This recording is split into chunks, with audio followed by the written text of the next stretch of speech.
Welcome back to Inside City Hall, where we are turning our focus to the ongoing casino application process. 8 different casino proposals are vying for 3 licenses that will be granted across the downstate area. One of the proposals would be located on Coney Island.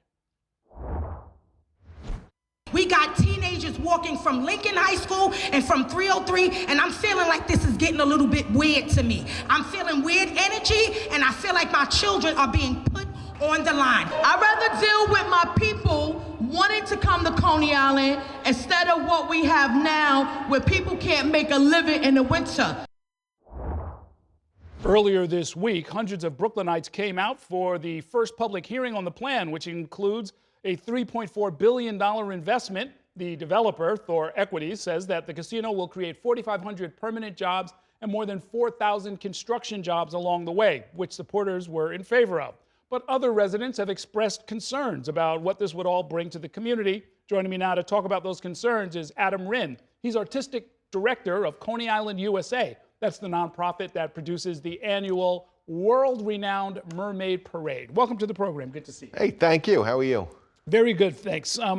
Coney Island's been an entertainment center since the early 1900s. Do you want to see that change, or are you saying this is not the right kind of entertainment? Well, we can certainly keep it as an entertainment center as it's been and as it continues to be, just without a casino. Casino is just the wrong entertainment for the neighborhood. And what is it about it that causes a problem, do you think? Well, there's a lot of different factors. It's like a kraken, you know, and it's got just different tentacles that are going to grab on. We can talk about traffic. Coney Island is a peninsula, and what they're looking to do is bring an influx of people to this entertainment district when you have residents all around the area, residents who are on the west end of Coney Island who will not be able to get out of Coney Island. You've got emergency vehicles that won't be able to get into Coney Island.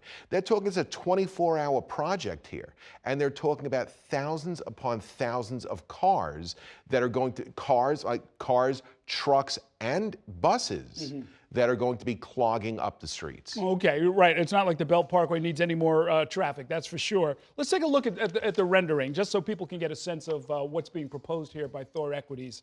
The Wonder Wheel, if you put up the graphic. Yeah, so you see the Wonder Wheel there, and off to the left you can see the Cyclone, so just for perspective. So that looks like a pretty tall 40-story hotel and convention center. You got a 20-story casino next to that, and then over to the right, another casino about 16 stories. So those are big masses. Those are pretty big for Coney Island. Now, that's a concern. On that rendering, that little blip that is sort of the dimple on the back wall of the casino, that's my organization. Aha. So it's literally engulfed. And as an organization, the resident arts organization within Coney Island, as you said, we run the Mermaid Parade, we've got the Coney Island Museum, and we produce the world-famous Coney Island Circus sideshow. Should this casino actually go through, our business is done. Well, not necessarily, right? Oh. I mean, they've talked about a $200 million community trust, right? A big fund to sort of help do different things. Have you been part of those discussions? No. Well, I mean, I would think whoever was a part of it could say, hey, we got to keep the parade. But if they cared, wouldn't they talk to me? But they didn't. So that ends that. We wouldn't survive the construction. I mean, think about this. We would be the only business on the south side of Surf Avenue, from Stillwell Avenue to Jones Walk, surrounded by chain link fences, heavy machinery, construction, cinder blocks, porta potties. Who's coming in? Right. Okay. So there's certainly going to be some cost to get any of these things built, right? I mean, we just had a conversation. We've had a lot of different conversations with a lot of different places about development and about the displacement and the construction phase. But then let's assume that they could do that without seriously disrupting your organization. Is there something about the nature of a casino as opposed to, you know, an arts or a sports venue that you think is a problem? Without a doubt. I mean, think about it. A casino is adult entertainment. Coney Island is the people's playground and has been known as the people's playground for over 100 years. There are other people besides adults. You've got kids. Casinos are predatory. At nature, they are predatory.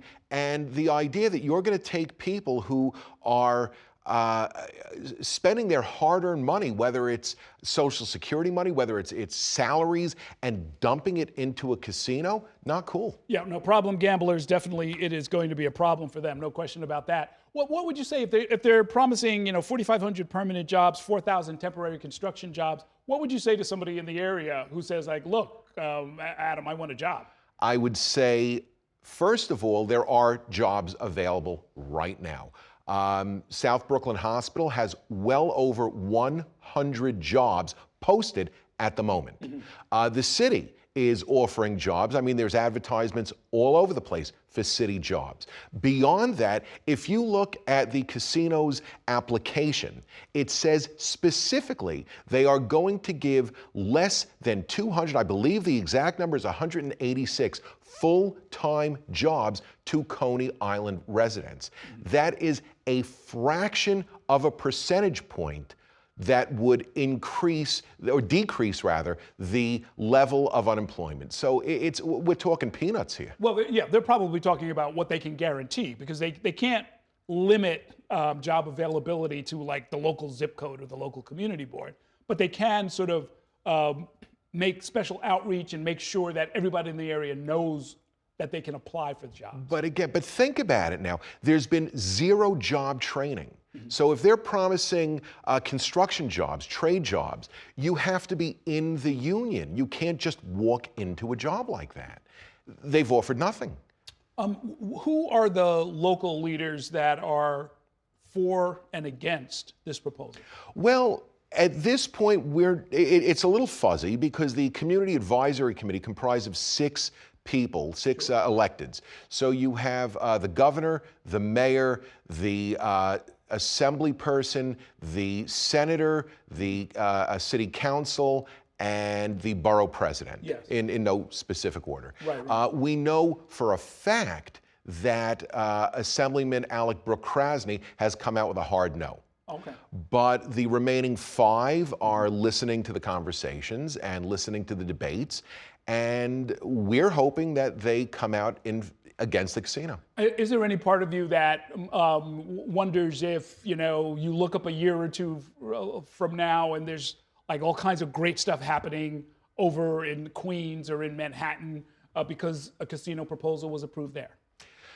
Again, those neighborhoods aren't my business. It would be, obviously they're going to be allotting 3 licenses. Whether or not it goes to Coney Island, whether it goes to, a maximum of 3, I can't say. I mean, I'm sure that there are going to be great things going on everywhere. There are currently great things going on everywhere. Yeah. But there are also great things going on in Coney Island at the moment. Well, I mean, let's put it this way. You're a businessman in the area. You don't like this proposal, but would you like anybody to come in with, $2 or $3 or $4 billion to invest in the area? Oh, absolutely.